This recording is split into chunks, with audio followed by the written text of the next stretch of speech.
Bueno, chicos, entonces vamos a comenzar con nuestra primera clase que tiene que ver con las generalidades del sistema óseo, del sistema articular, del sistema muscular y del sistema nervioso. Bueno, entonces hablamos primero de lo que se define como anatomía. Entonces, anatomía viene de una palabra que se llama anatenein, que viene es anatomos, que es una palabra griega que significa descomponer o cortar a través de, y que tiene un similar en el latín que se llama disecare, disecar, cortar. Por ejemplo, los que trabajamos en anatomía, en ocasiones hemos tenido la oportunidad de disecar un cuerpo. Entonces es tenerlo presentable para poderlo estudiar. También se conoce, estos autores, Testud y Latarjet, en 1890, definieron la anatomía como el estudio de la estructura de los cuerpos organizados. Recuerden que el cuerpo humano tiene una célula, esa célula forma un tejido, ese tejido forma un órgano y ese órgano forma un sistema. Entonces, allí es donde podemos analizar toda la lógica de la estructura de los cuerpos organizados, como dice Testud y Latarjet. Es una rama de las ciencias morfológicas. Cuando hablamos de ciencias morfológicas, hablamos de la histología, la embriología y la anatomía, encargada de estudiar la estructura del cuerpo humano. Esto lo dijeron los profesores Chatin y Bustamante en 1986. La anatomía se puede dividir. Tenemos varias subdivisiones de ella. Anatomía bioscópica o de superficie.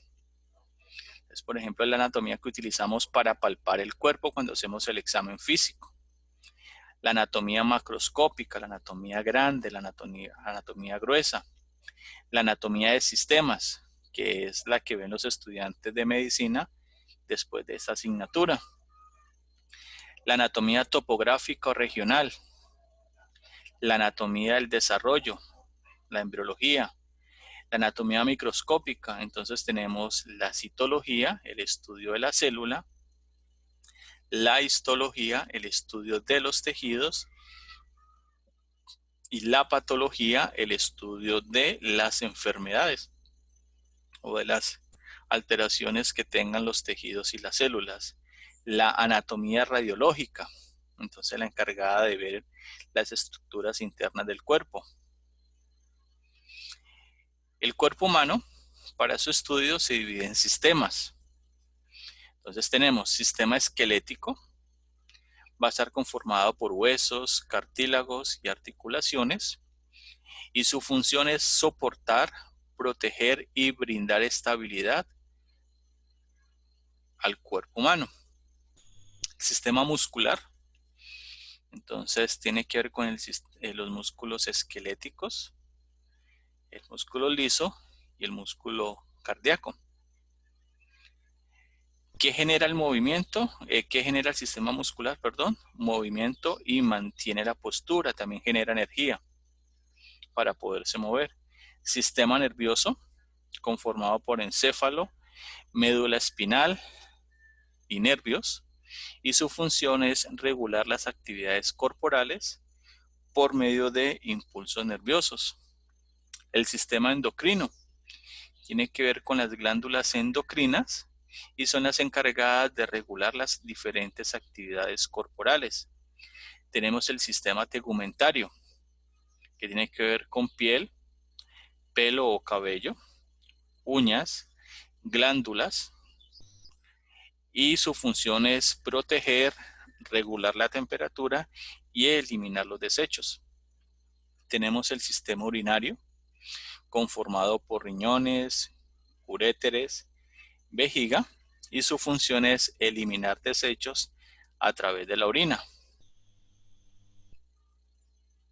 Pero aquí falta otro sistema. Sistema cardiovascular, tiene que ver con el corazón, los vasos sanguíneos, y su función es distribuir oxígeno, nutrientes y recoger CO2 y desechos. Sistema linfático tiene que ver con la linfa, vasos y órganos linfáticos, y su función es regresar las proteínas y el líquido intersticial a la circulación venosa. Cumple una función protectora. Sistema respiratorio tiene que ver con la cavidad nasal, tráquea, bronquios y los pulmones, y su función es generar un intercambio de gases entre el medio externo y medio interno. El sistema digestivo, conformado por cavidad oral, esófago, estómago, intestinos, y es el encargado de la degradación, absorción de alimentos y excreción de desechos.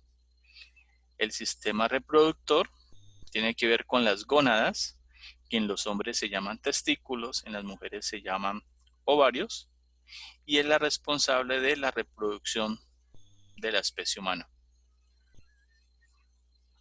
El cuerpo humano, entonces, para efectos prácticos, se ha dividido en planos anatómicos. Estos planos son líneas imaginarias, son líneas que no vamos a ver. Entonces, antes que nada, debemos de definir algo que se llama la postura anatómica normal. Aquí dice posición, realmente es postura, y cuando hablamos de postura, hablamos de tres posturas básicas: la postura bípeda, la postura sedente, que es estar sentado, y la postura de estar acostado, o como lo conocemos nosotros, de cúbito. ¿Listo? Entonces aquí tenemos la postura anatómica normal, la definimos la persona estando de pie con sus piernas separadas, la mirada la lleva al frente y las palmas de sus manos orientadas hacia adelante. Este plano se llama el plano frontal o el plano coronal y divide el cuerpo en dos mitades. Una mitad hacia adelante, que va a estar acá, y una mitad hacia atrás, que va a ser esta. Entonces nosotros hablamos hacia adelante, anterior, hacia atrás, posterior. ¿Listo? Luego tenemos otro plano, que es este, que divide el cuerpo en dos mitades. Se llama el plano sagital o el plano mediano. Y este cuerpo lo que hace es dividir simétricamente el cuerpo en una mitad derecha y en una mitad izquierda. Entonces aquí yo voy a hablar de derecha e izquierda. Y voy a tener un último plano que se llama el plano transverso, que me divide el cuerpo en dos mitades, una mitad superior y una mitad inferior. Y esos son los tres planos que dividen el cuerpo humano. Son líneas imaginarias. Según entonces los planos, estos planos me van a permitir a mí identificar unos términos de dirección. ¿Qué significa eso? Que según el plano sagital o el plano mediano, que es el que me divide el cuerpo en dos mitades, una derecha y una izquierda, yo voy a hablar de los conceptos de medial y lateral. Medial, ¿qué significa? Que se acerca a la línea media, que hace parte del plano sagital, y lateral, que se aleja de la línea media. ¿Listo? Esto en relación con el tronco. En el plano frontal voy a hablar de anterior, o sea, adelante, posterior, atrás. En algunos textos ustedes también van a encontrar que lo llaman ventral, que sería adelante, y dorsal, que sería atrás. Por eso en la espalda se llama el dorso. En el plano transverso voy a tener superior e inferior, o también se conoce con los términos de craneal y caudal. Caudal hacia la parte inferior, craneal hacia la parte superior. En relación con las extremidades, que tenemos 4, dos superiores y dos inferiores, vamos a hablar de los términos de proximal y distal. ¿Qué significa eso? Proximal, que está cerca al tronco, distal, que está alejado del tronco. Pero son términos relativos. Por ejemplo, la mano, en relación con el codo, la mano sería distal y el codo sería proximal porque está más cerca al tronco. Sin embargo, si comparo el codo con el codo sería distal y el hombro sería proximal. O sea que son términos relativos.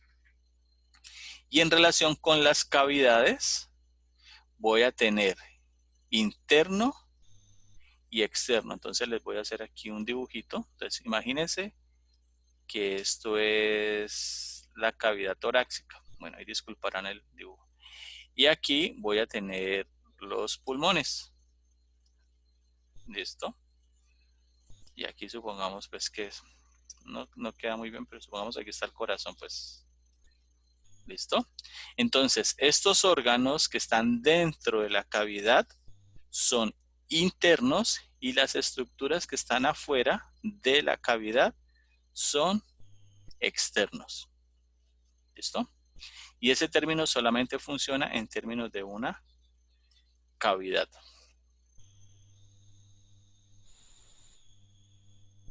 También vamos a tener otros términos que están relacionados en parejas. Por ejemplo, tengo superficial y profundo. Superficial, por ejemplo, la piel. Profundo, el corazón. Central y periférico están relacionados con el sistema nervioso. Entonces, sistema nervioso central, que va por toda la mitad, y sistema nervioso periférico, que va hacia la periferia, hacia afuera, hacia las extremidades. Parietal y visceral. ¿Qué significa eso?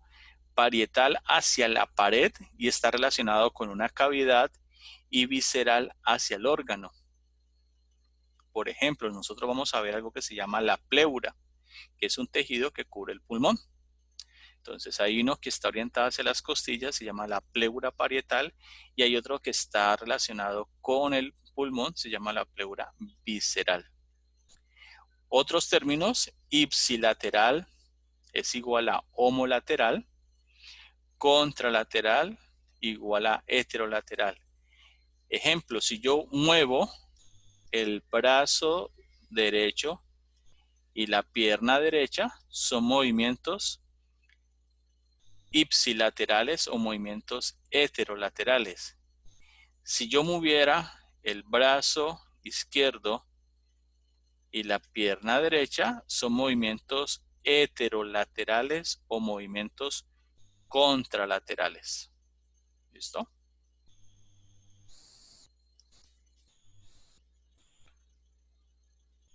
Muy bien. También existen algo que se llaman las secciones o cortes anatómicos. Estos cortes anatómicos los podemos ver en términos de ayudas diagnósticas, por ejemplo, una tomografía computarizada, como la tenemos aquí, o una resonancia. Y sirve para ver estructuras internas que a simple vista no las vamos a ver. Esto es un corte longitudinal. Aquí literalmente la pierna se ha abierto. Tenemos un corte transverso, aquí a la altura del húmero, un corte transhumeral. Y aquí tenemos un corte oblicuo, a la altura de la pierna. Este tipo de cortes se pueden presentar en el vivo también, especialmente cuando hay accidentes, cuando hay amputaciones, que podríamos ver este tipo de corte. Muy bien. Entonces ya pasamos de unas condiciones generales y vamos a ir a algo que tiene que ver con las posturas en decúbito. Cuando hablamos de cúbito, estamos hablando de estar acostado. Entonces tenemos decúbito supino, significa estar boca arriba.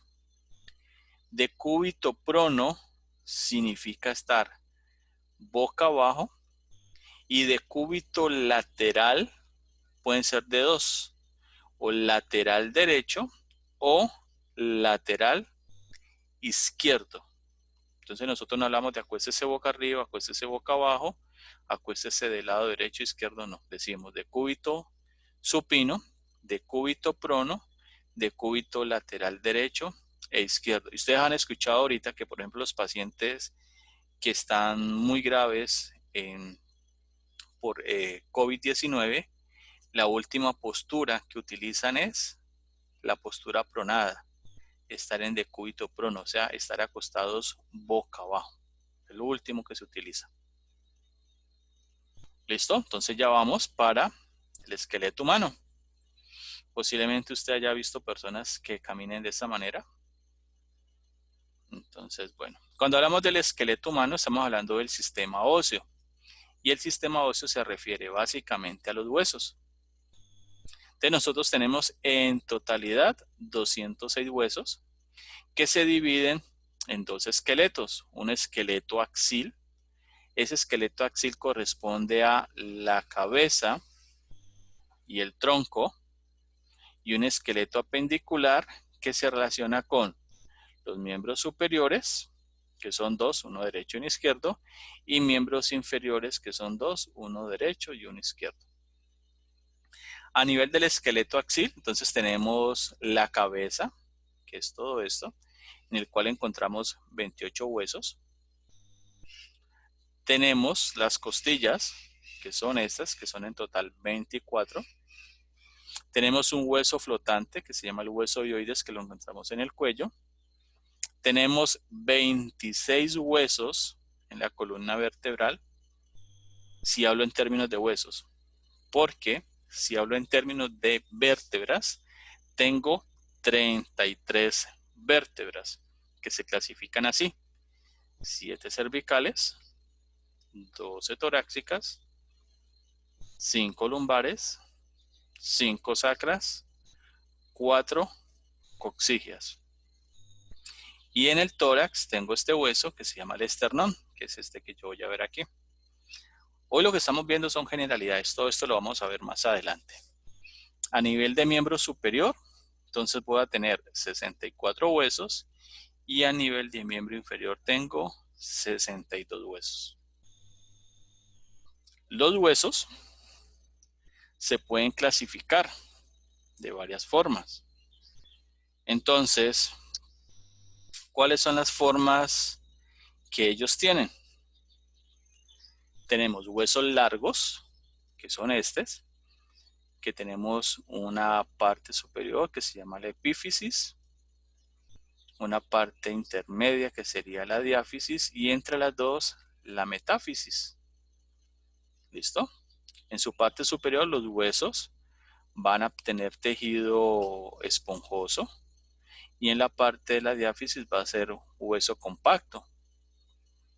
Vamos a tener huesos cortos o breves, que son similares a estos huesos, sino que por longitud son más cortos. En forma se parecen. Por ejemplo, un hueso largo, el fémur, la tibia, la fíbula, radio, ulna. Huesos cortos serían los huesos de las falanges, de las manos o de los pies. Vamos a tener a nivel de la cabeza huesos planos. Esos huesos planos tienen una característica. La característica es la siguiente: que ellos van a tener, digámoslo, una lámina que se llama la cortical externa, tiene otra lámina que se llama la cortical interna, y van a tener un tejido en medio aquí que se llama el diploe, y eso es tejido esponjoso. Entonces eso permite que los huesos planos no sean tan pesados porque están en la cabeza. ¿Dónde los encontramos? Pues ya lo dije, en la cabeza. Vamos a tener huesos irregulares, o sea, su forma no está bien definida. Aquí, por ejemplo, tenemos una vértebra, que es un ejemplo de ella. Tenemos los huesos sesamoideos, son aquellos huesos que se forman dentro de un tendón. Los tendones es la forma como los músculos se unen a los huesos. Y por último tenemos los huesos bormianos o huesos de la sutura. Las suturas son estructuras características de los huesos planos que solamente los encontramos a nivel de la cabeza. Entonces tenemos estos huesecitos, huesos bormianos o de la sutura.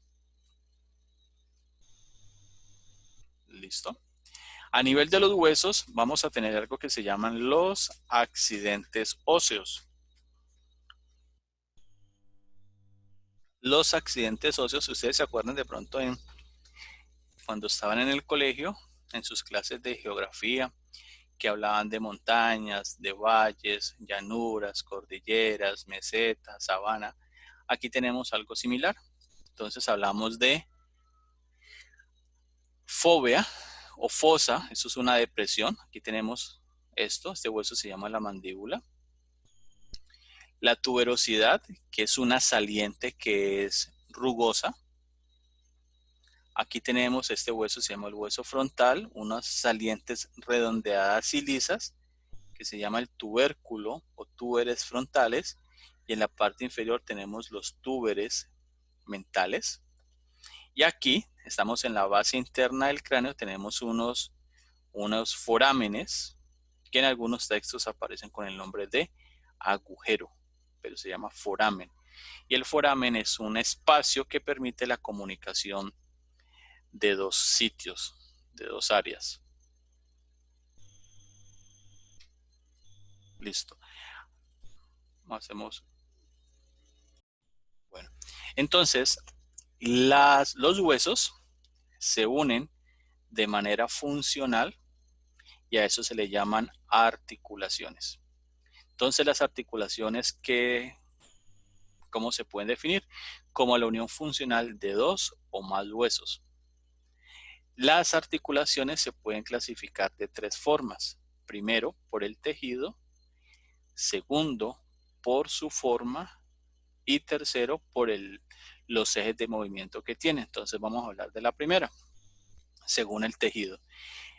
Aquí tenemos la primera clasificación, se llaman articulaciones fibrosas,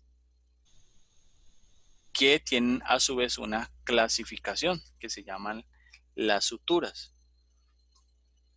Las suturas las vamos a encontrar en la cabeza, más específicamente en el cráneo, y hacen parte de la unión funcional de los huesos planos que voy a encontrar aquí.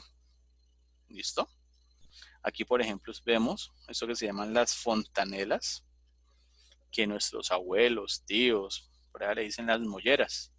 Entonces, cuando un niño se cae y se golpea la cabecita, entonces le soplan la mollera. Le dicen, no lo Profe, toque porque por ahí respira. Dime. las fontanelas, Entonces, aquí vamos a tener las suturas, que es un tipo de articulación fibrosa. Luego tenemos otro tipo de articulación, que son las sindesmosis. Venga, me devuelvo acá un poco, que creo que me adelanté. Aquí.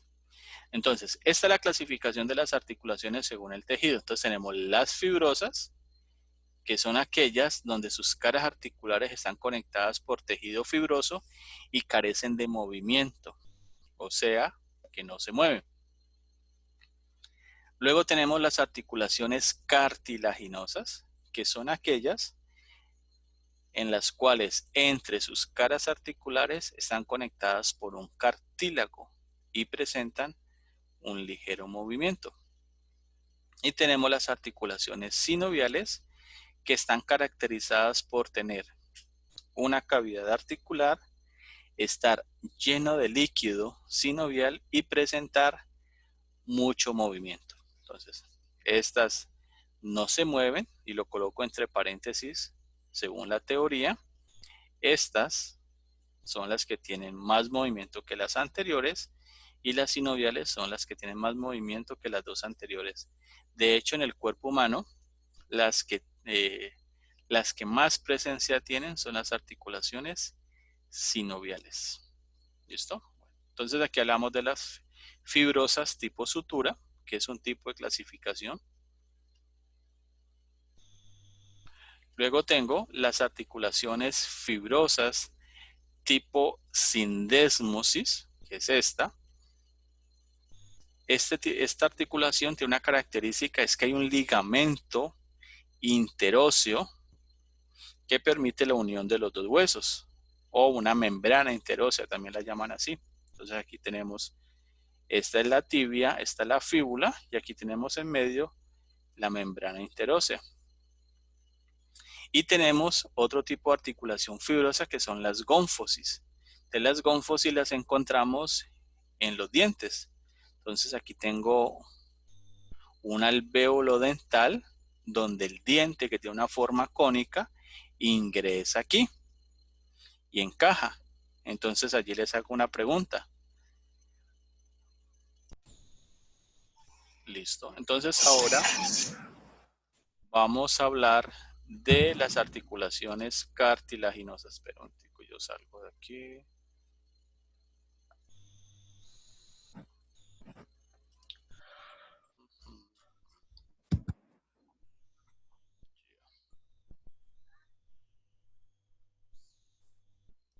Listo. Entonces las articulaciones cartilaginosas son aquellas que están unidas por un cartílago hialino. Chicos, ¿ustedes ven la pantalla?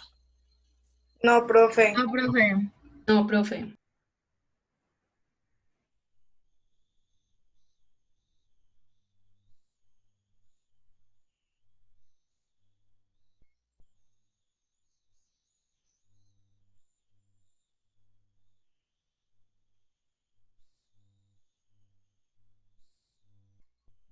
¿Ya la ven? Ahí sí, profe. Ahí Sí, sí. profe. Listo. Bueno. Entonces estamos hablando de las articulaciones cartilaginosas. De las articulaciones cartilaginosas son aquellas que sus carillas articulares están unidas por un cartílago hialino. Y ese cartílago hialino es un cartílago que es rico en agua. ¿Qué significa eso? Que con el paso del tiempo él se puede osificar porque se deshidrata. ¿Dónde voy a encontrar ese tipo de articulaciones? Aquí a nivel del esternón. Aquí hay una sincondrosis y aquí hay otra sincondrosis. ¿Listo? Aquí entre el manubrio y el cuerpo del esternón se llama la sincondrosis manubrio-esternal y aquí entre el cuerpo y el apéndice sifoide se llama la sifoesternal. Luego la vamos a ver más en detalle. O sea que estas se mueven un poco más. Tenemos también las articulaciones cartilaginosas tipo sínfisis. Entonces las tipo sínfisis tienen un fibrocartílago que está entre las carillas articulares. Ejemplo de ella, aquí tengo la sínfisis púbica y aquí tengo la sínfisis intervertebral. Que el disco intervertebral está entre los cuerpos vertebrales. ¿Listo?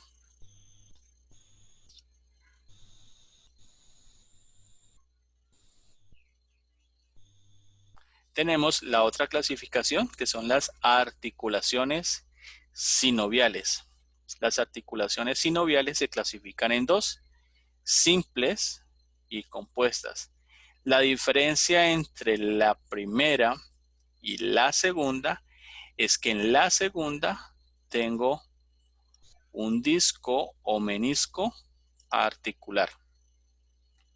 Sin embargo, ambas tienen ciertas características. La primera característica, que son las articulaciones que más movimiento generan. Segundo, que es la articulación que va a presentar una cápsula articular, va a presentar líquido sinovial y va a presentar un cartílago articular. ¿Listo? Pero la diferencia entre la primera, la simple y la compuesta, es la presencia del disco o menisco articular. Entonces ya tenemos, aquí acabamos la clasificación de las articulaciones según el tejido. Ahora vamos a hablar según la forma y el eje. Cuando hablamos del eje, voy a hablar de 3 ejes que tenemos en el cuerpo. Un eje que va hacia arriba y abajo, un eje que va hacia adelante y atrás y un eje que va hacia los lados. ¿Listo? Estos ejes me van a permitir delimitar el movimiento y están relacionados con los planos.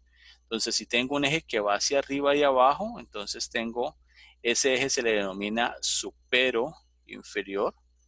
Si tengo un eje que va hacia adelante y atrás, se llama antero posterior.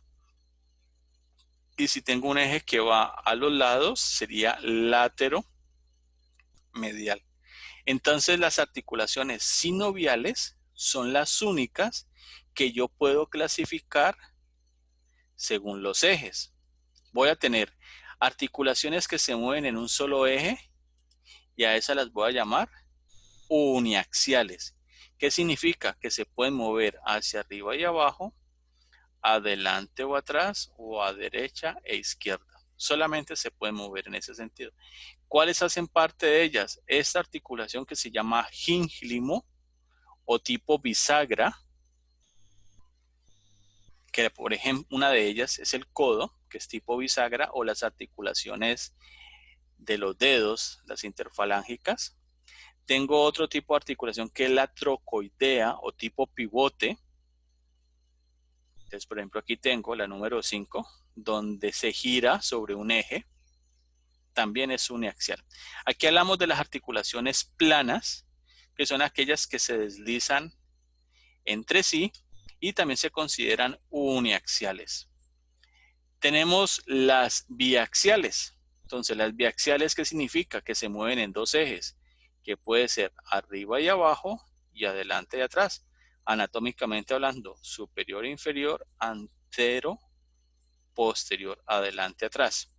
Ejemplo de ella, una condilea.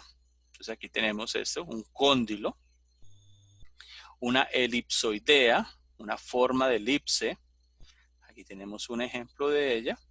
Y una forma de sillar, forma de silla de montar. Aquí tenemos un ejemplo de ella. Y tenemos las poliaxiales, que serían las esferoideas.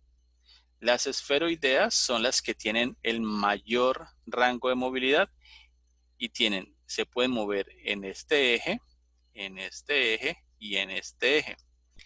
¿Ustedes se acuerdan en su colegio cuando vieron vectores? ¿Se acuerdan, chicos? Sí, profe. ¿Sí? Entonces, que decían que los vectores son estructuras que tienen magnitud y dirección. Entonces, que si uno quería descomponerlos, les colocaba unas flechitas. Entonces, mire lo que sucede aquí.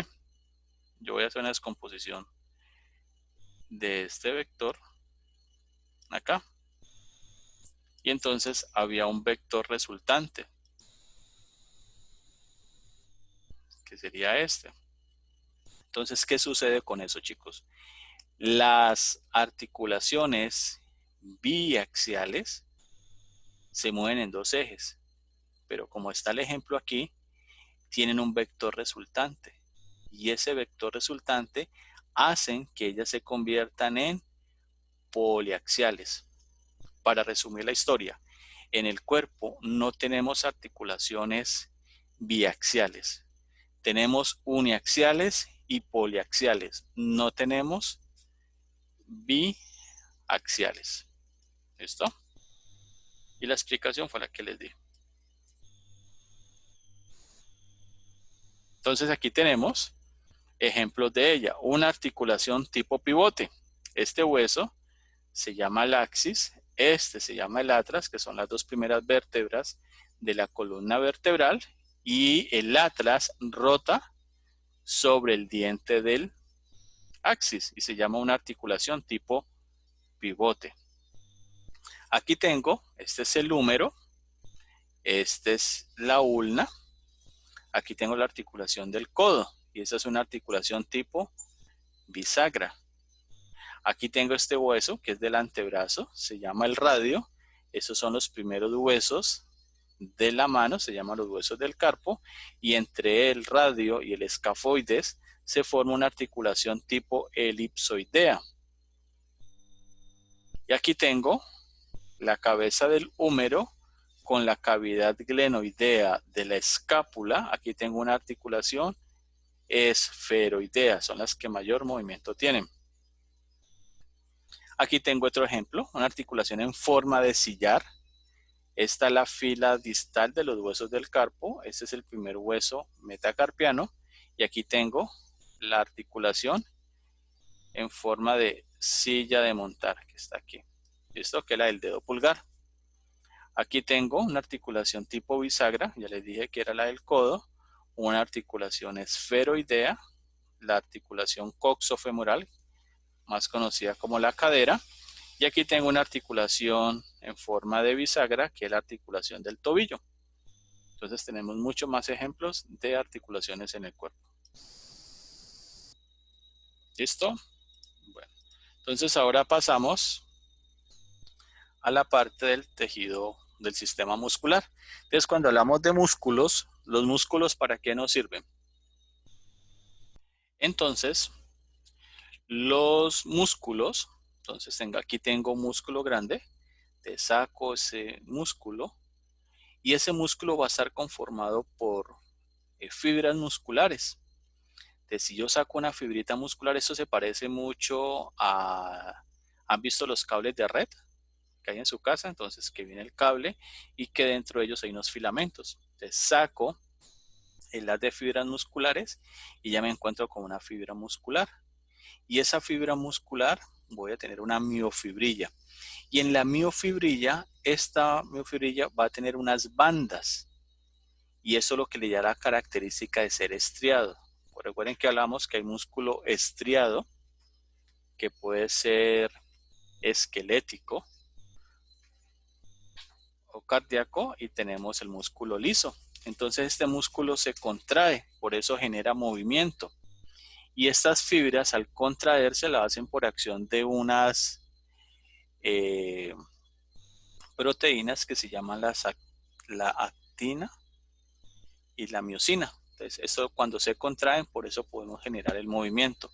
Y a nivel del cuerpo, el movimiento sí y solo sí se hace a la altura de las articulaciones. Por eso el tipo de tejido, por eso el eje de movimiento de ellas y por eso la forma de ellas. Porque dependiendo de la transferencia de la fuerza generada por la contracción muscular, se genera el movimiento. Entonces aquí tenemos el músculo total, sacamos, tiene un tejido que lo recubre que se llama el epimicio. Epi significa sobre, saco el fascículo muscular, tengo algo que se llama el perimicio, y si saco la fibra muscular tengo el endomicio, y ya voy a llegar a la célula muscular que en este caso se llama el miocito, y lo coloco de esta manera.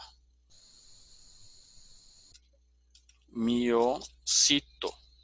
No vaya a escribir esto, que es bien diferente. ¿Listo? O sea, si usted le dice a su novio miocito, de pronto le estará diciendo célula muscular. Bueno. Listo, chicos. Los músculos, como ellos se contraen, ellos se unen a un tendón, a un hueso a través de un tendón, y un tendón es una especie de resorte. Ese resorte, ¿qué hace? Transfiere la fuerza generada por la contracción muscular al hueso que va a formar una articulación, y por eso se genera el movimiento. ¿Listo? Los músculos, una de sus características, como ustedes la dijeron, es generar movimiento, y el movimiento se genera a partir de las contracciones musculares. Entonces voy a ir a explicarles algo. Aquí tenemos dos tipos de contracciones, unas que se llaman isotónicas y otras que se llaman isométricas. Voy a hacerles un muñequito aquí. Hagámoslo de otra manera. Aquí tengo digámoslo, este es un hueso y este es otro hueso. Voy a poner aquí de este color. Esto va a ser el origen, la inserción, y esto va a ser el origen. ¿Listo? ¿A qué le definimos origen a nivel muscular? Al punto donde nace un músculo en una estructura que tiene menor movilidad que su inserción. ¿Y a qué le decimos inserción? Al punto donde se inserta un músculo que tiene más movilidad que el origen. Entonces, cuando hablamos de las contracciones, la primera contracción que tenemos es la isotónica. Y la isotónica tiene dos características. La primera, que cuando el músculo, cuando la articulación se mueve, y la inserción, coloquémosla aquí, la inserción, y aquí coloquémosle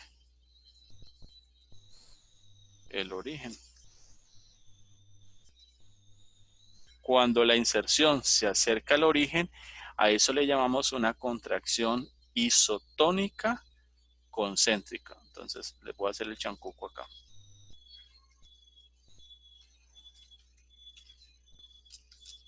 Isotónica.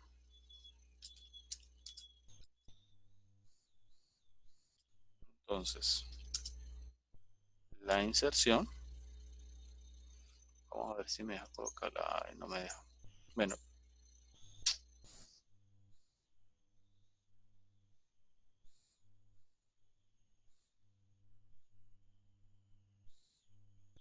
¿Cómo corrijo aquí?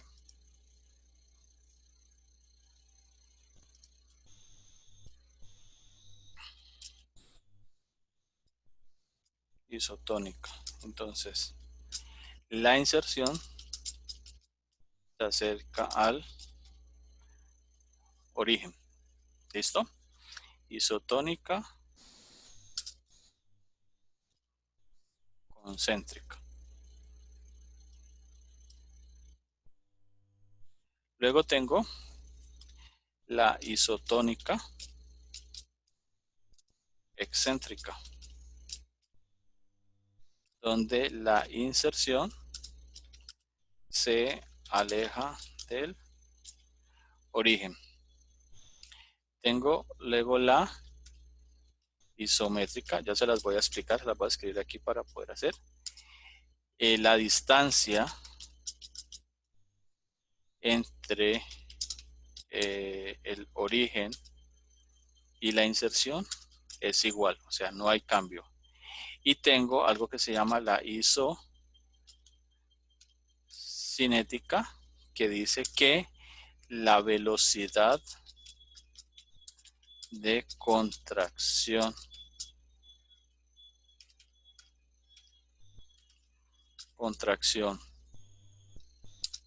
isotónica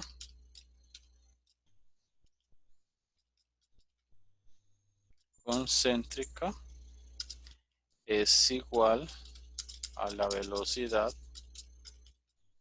de contracción isotónica excéntrica. ¿Listo? Bueno, ¿dónde se los pondré? Aquí pues para que lo tengan. Entonces, ¿qué significa eso, chicos? Que cuando la inserción va hacia el origen, a eso le llamamos una contracción isotónica concéntrica. Cuando la inserción se aleja del origen, le llamo una contracción isotónica excéntrica. Cuando no hay cambio en la distancia que se encuentra entre el origen y la inserción, le llamo una contracción isométrica. Y cuando hay una contracción isocinética, ¿qué quiere decir? Que si yo me demoro 10 segundos acercando la inserción hacia el origen, me debo demorar los mismos 10 segundos alejando la inserción del origen. Y a eso le llamamos una contracción isocinética.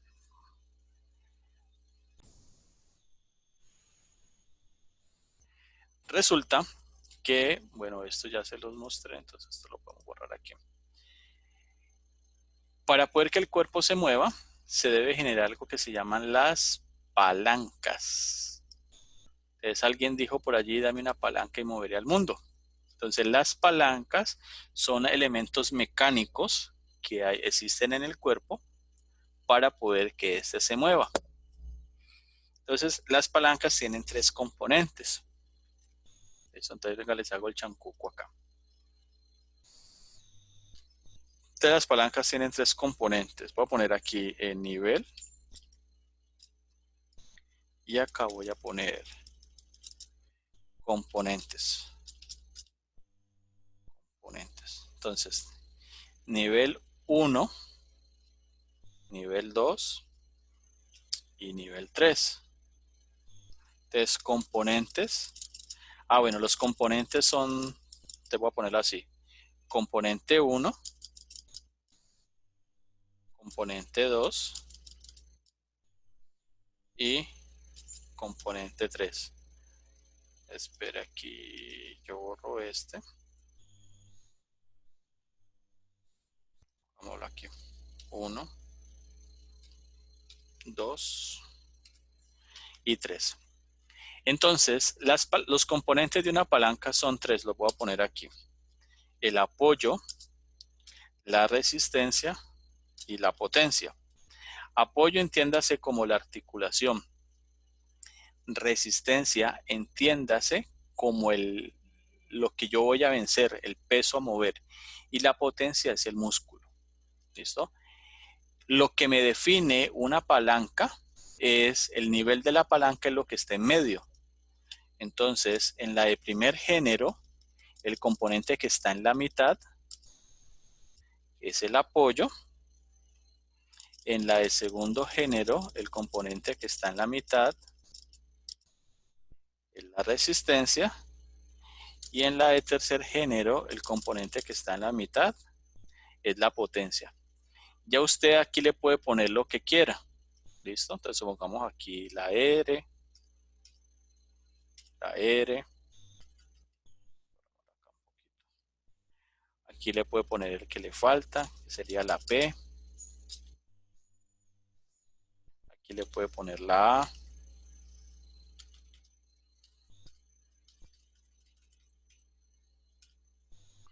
Aquí le puede poner, si quiere, nuevamente la P.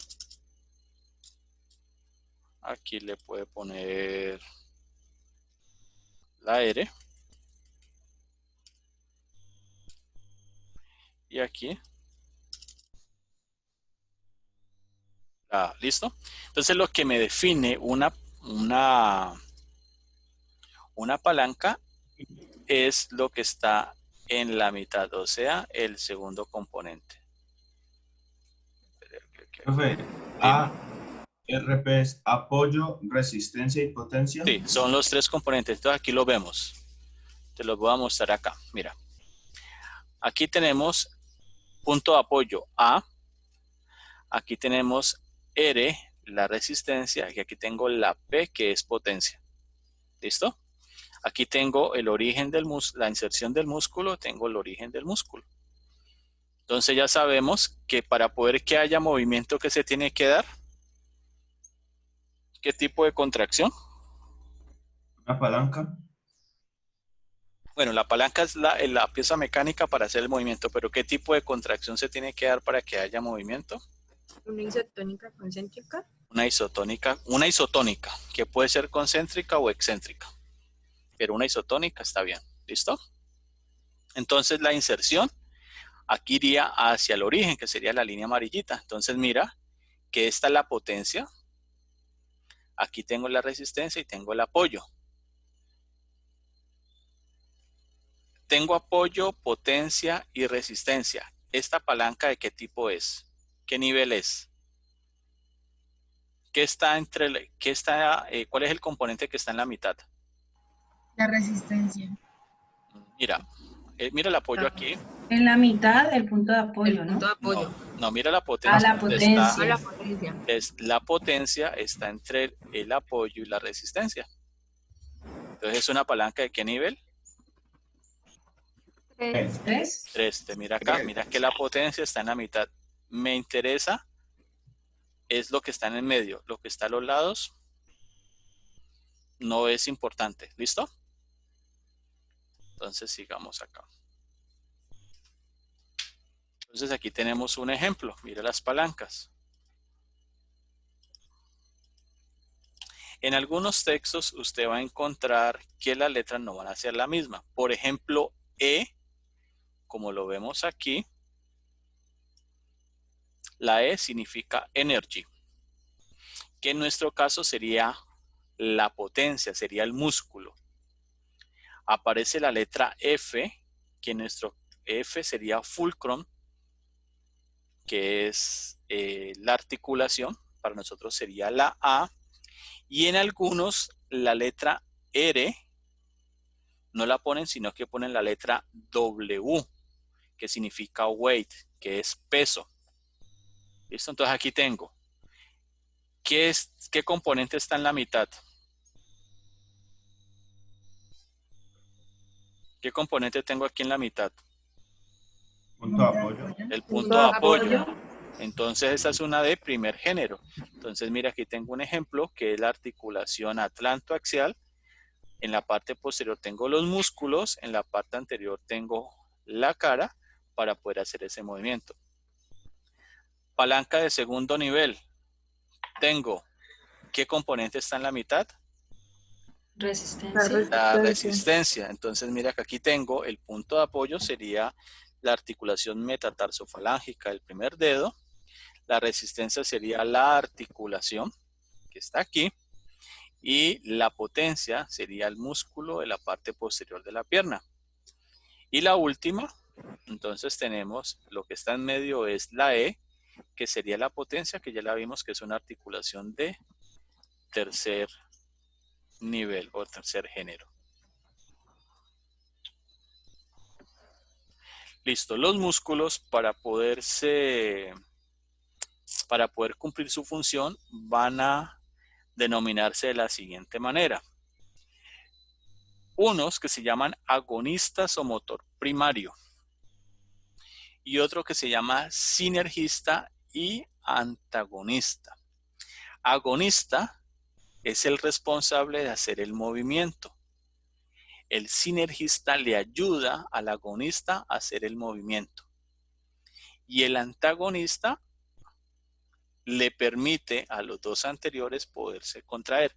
Ejemplo, vamos a hacer en el codo. Cuando yo acerco la mano al hombro, hago una flexión del codo. Y esa flexión yo la voy a realizar porque el músculo que está en la parte anterior, que sería este, que es el bíceps braquial, hace una contracción isotónica concéntrica como agonista. Hay otro músculo que le ayuda, que sería el sinergista. Sin embargo, para poder que estos dos músculos puedan hacer el movimiento, el que está en la parte posterior, que es el tríceps braquial, él debe hacer una contracción isotónica diferente a la que está haciendo acá. Si este que está adelante hace la concéntrica, ¿este cuál estaría haciendo? La excéntrica. La excéntrica. Muy bien. Entonces, siempre que se encuentre un movimiento, debe haber un juego entre contracción isotónica concéntrica y contracción isotónica excéntrica. Se tiene que dar los dos para poder que haya movimiento. Ahora miremos acá, hay una extensión a nivel del codo. Entonces, ¿qué sucede? El tríceps que está en la parte posterior, pasa a ser el agonista. O sea que, ¿qué tipo de contracción está haciendo en ese momento? Isotónica concéntrica. Concéntrica, muy bien. Y el que está en la parte anterior, que sería el bíceps, ¿qué estaría haciendo? La isotónica excéntrica. Muy bien. A partir de eso se generan unos movimientos. Y esos movimientos pues los vamos a hacer cuando estemos en el anfiteatro. Entonces, a nivel de la muñeca, bueno, a nivel del cuerpo yo puedo tener movimientos de flexión-extensión, siempre van a estar emparejados. Aquí tengo flexión-extensión a nivel de la muñeca, flexión-extensión a nivel del hombro, flexión-extensión a nivel de la cadera. Por ejemplo, mira que la flexión de la cadera es llevar la pierna hacia adelante, la flexión es llevar el brazo a nivel del hombro hacia arriba y la flexión a nivel de la muñeca es llevar la palma hacia arriba. Puedo hacer una flexión lateral derecha e izquierda y pues aquí tengo una flexión a nivel del codo. Subo y bajo. Flexión y extensión de codo. A nivel del pie tiene el componente de flexión. No hablamos de extensión. Cuando lleguemos allá lo miraremos en más detalle, que se llama dorsiflexión cuando el dorso del pie va hacia arriba y plantiflexión cuando el dorso del pie va hacia abajo.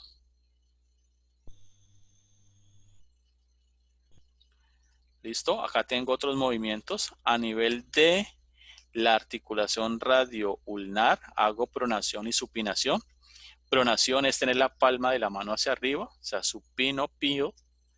Prono, doy, o sea, pronar es llevar la mano hacia abajo. Por eso hablamos de decúbito prono, boca abajo. La circunducción a nivel de la articulación coxofemoral, cuando hacemos, por ejemplo, hula hula. A nivel del hombro, hago abducción. Abducción es alejar la extremidad de la línea media. También se habla de abducir. Abducir tiene que ver con secuestrar, con alejar.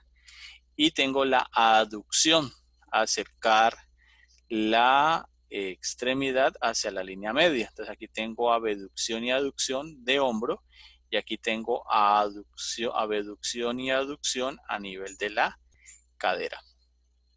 Muy bien. Entonces vamos al sistema nervioso.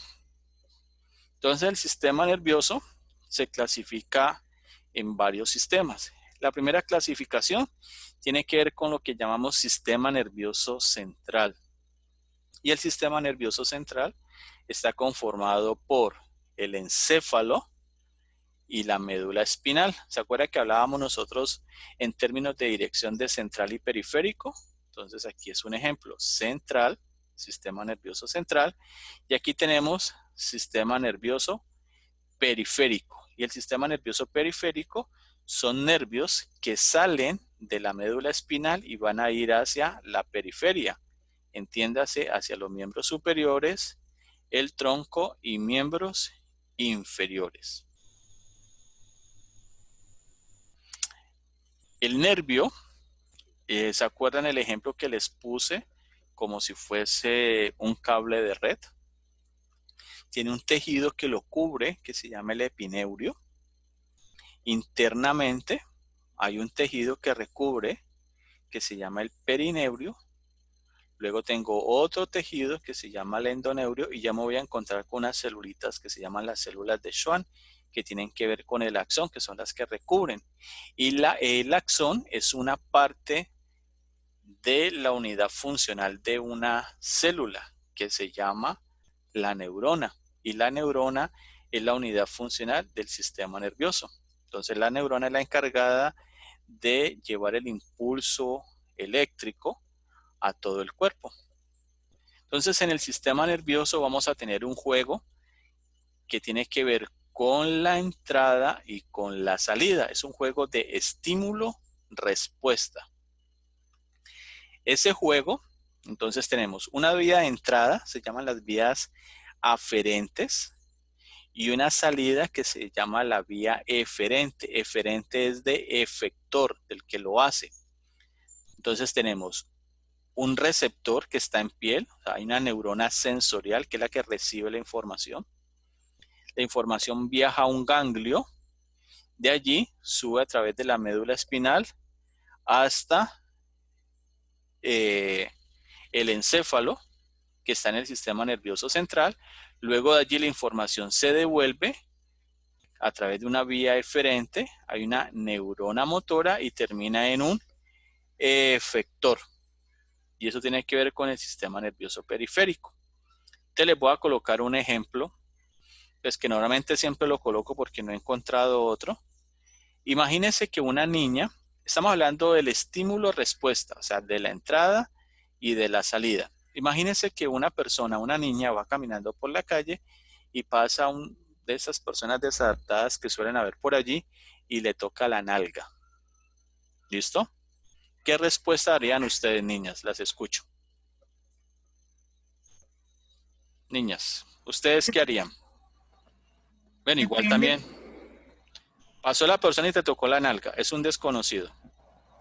No, pero depende de la mujer, porque por lo menos yo me vuelvo y le pego una cachetada o algo. ¿Qué otra persona haría? ¿Qué otra, qué haría? Asustarse. Puede ser también como asombro. ¿Sí? ¿Qué más puede pasar? Responder con un insulto o una mala palabra. ¿Sí? ¿Qué otra cosa puede pasar?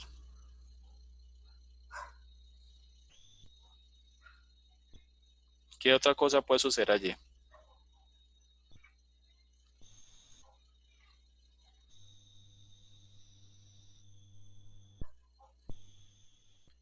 ¿Qué otra cosa puede hacer?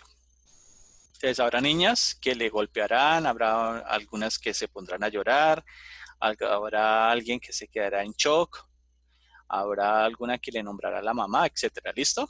Entonces, hubo un estímulo, que sería la tocada en la nalga, y una respuesta. La respuesta, pues alguna de las anteriores. Volvemos al mismo ejemplo. Resulta que la niña le tocaron la nalga, pero la nalga se la tocó el novio. ¿Qué respuesta hay?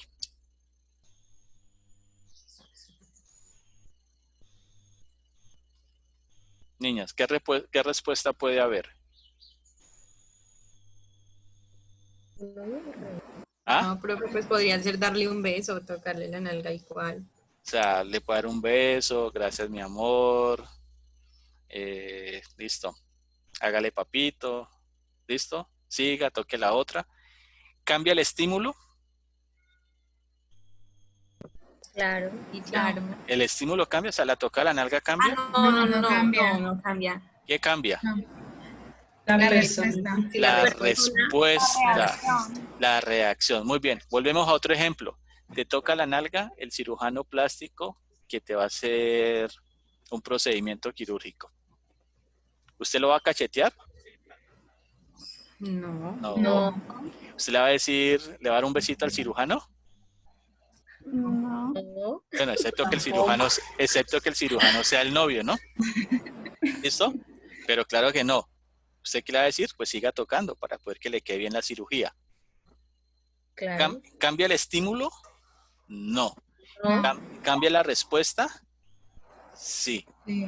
Entonces, en el sistema nervioso lo que pasa es eso. Tenemos un juego de entrada y salida, un juego de estímulo y un juego de respuesta. Por ejemplo, ustedes antes de comenzar esta clase, posiblemente no habían visto que habían unas articulaciones que se llamaban fibrosas. Ya hubo un estímulo y esa información usted ya la tiene dentro de su sistema nervioso. ¿Vale? Entonces, hubo un estímulo y hay una respuesta. ¿La respuesta cuál sería? Que cuando usted escuche el fibroso, va a entender de qué estamos hablando. ¿Listo? Ahora, vamos a tener, por ejemplo, aquí tenemos la piel. Hay una neurona sensitiva. Esta es la médula espinal. Se hace una raíz posterior. Aquí tengo este ganglio. Un ganglio es un cúmulo de neuronas. La médula espinal en su parte posterior me va a llevar la información sensitiva. Voy a llegar al encéfalo, el cerebro, dependiendo de la información que yo tenga en mi cabeza, si va a ser la respuesta.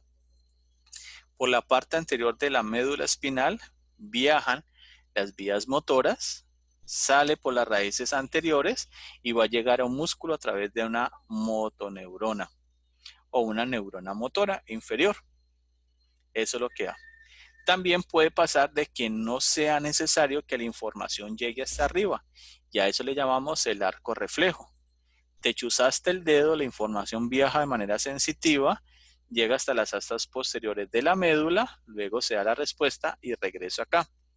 Entonces, si te chuzas con un alfiler, vos de una retiras tu dedo, no te quedas pensando allí, motoneurona, neurona sensitiva, lleve la información hasta la médula espinal, no, de una vos lo retirás, o cuando tocas algo caliente. ¿Listo? Sin embargo, en el sistema nervioso tenemos otro sistema que se llama el sistema nervioso autónomo. El sistema nervioso autónomo tiene que ver con el sistema que maneja nuestras vísceras. O sea, maneja lo que sería la vida como tal, porque nosotros no estamos pendientes de eso.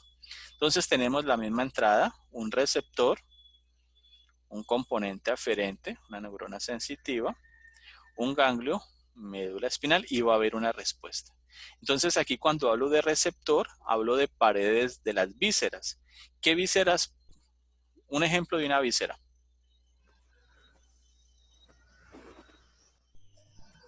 Puede ser el pulmón. Pulmón, El estómago. estómago, El hígado. el hígado,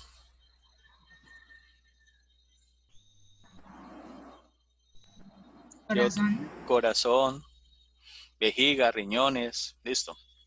Y el efector está, o puede ser la respuesta que sea a nivel de músculo liso, a nivel del sistema conducente cardíaco, o sea, la corriente que maneja el corazón y las glándulas. Entonces, el sistema nervioso parasimpático, yo lo voy a encontrar a la altura del tallo cerebral y la médula sacra. ¿Se acuerdan de las vértebras sacras que hablábamos al comienzo? Allí yo voy a encontrar eso. Y el sistema nervioso simpático lo voy a encontrar a nivel de la médula torácica y a nivel de las raíces lumbares entre L1 y L2. Entonces aquí tengo el ejemplo. Mira. Tallo cerebral, médula sacra. Me va a inervar los órganos, estos órganos. Glándulas. La glándula lacrimal, las glándulas parotídeas, salivares, me inerva el corazón, la tráquea, los pulmones, el estómago, el intestino delgado, la vejiga. ¿Listo? Tienen que ver con, por ejemplo, el sistema parasimpático, lo que hace es que me aumenta la motilidad o la movilidad a nivel del sistema digestivo. A nivel del estómago me aumenta la función de él. A nivel de los bronquios, genera la contracción de los bronquios para que el aire pueda salir. Maneja la frecuencia cardíaca, hace que ésta baje, aumenta la salivación y aquí inhibe, por ejemplo, que la glándula comience a secretar. Y a nivel de la pupila, pues permite la contracción de la pupila. Ahora, si me voy al simpático, ¿el simpático qué hace? A nivel del ojo, estimula la glándula y genera la dilatación de la pupila. Por ejemplo, en la noche, si necesitamos ver y está muy oscuro, pues abrimos los ojos como para poder captar mayor luz. A nivel de las glándulas, inhibe la salivación. A nivel del corazón, aumenta la frecuencia cardíaca. A nivel de los pulmones, dilata los pulmones, o sea, hay una broncodilatación, aquí sería una broncoconstricción. A nivel del sistema digestivo, disminuye la función del estómago. A nivel de las glándulas suprarrenales, me genera adrenalina, de estado de alerta. A nivel del sistema digestivo, disminuye la función del sistema digestivo y a nivel de la vejiga, pues inhibe la función de ella. ¿Por qué? Porque es que el sistema simpático es el de la alarma, es el que necesito tener para poder dar respuesta a algo. Si yo les dijera a ustedes, vamos a hacer un quiz, posiblemente algunos de ustedes se pongan nerviosos, algunos les den ganas de ir al baño, o les ha pasado posiblemente cuando les decían en el colegio, salga a exponer, y a algunos les daba miedo, susto, comenzaba a sudar, a algunos hasta daño de estómago les daba. ¿Listo? Entonces aquí, ¿cómo se organiza el sistema nervioso somático? Entonces el sistema nervioso somático tiene que ver, digámoslo, con la parte consciente. Entonces tengo unos receptores a nivel de piel, mire, músculos, la información la llevan a través de la médula espinal y ella va a ascender a la altura del cerebro y allí yo voy a tener unas áreas motoras que son las responsables y las encargadas de generar toda la función específica para el cuerpo. ¿Listo, chicos? Bueno, entonces